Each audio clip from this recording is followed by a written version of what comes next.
natin kung paano mag-download ng video sa YouTube without copyright strike.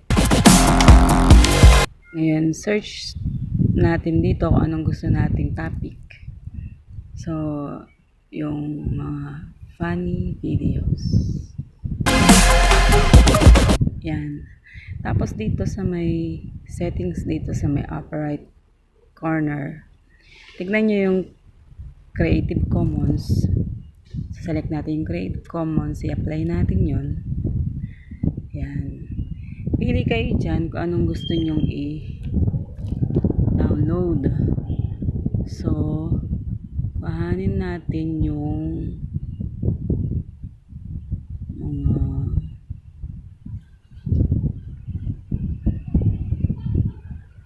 itong ML. Ito. Tignan nyo sa description guys kung may nakalagay na reuse allowed. Pag may reuse allowed na yan guys, pwede natin siyang i-upload sa YouTube na hindi tayo maka-copyright strike. Yan, mamamonetize yung video natin dyan. Pwede tayong bayaran ng YouTube dyan. So, pwede siyang copyhin. Ngayon, copy link natin siya.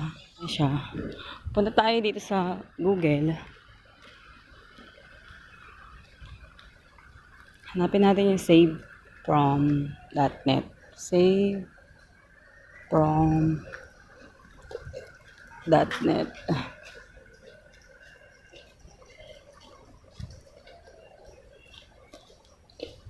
I-enter natin dito yung copy link natin. Download. Pwede natin siya i-download.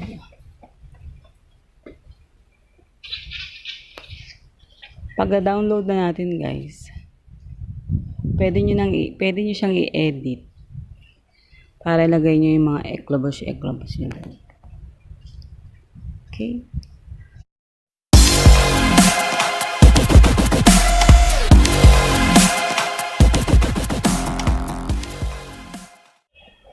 Pag na-download na natin guys, pwede nyo siyang i-edit using master.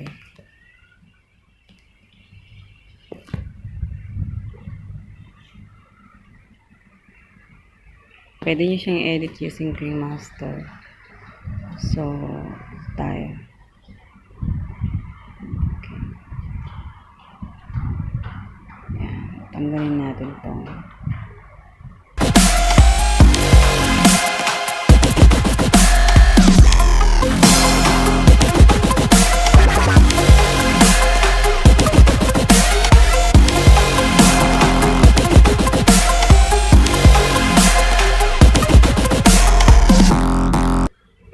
ayan, pwede na siya. Pwede na natin siyang i-upload.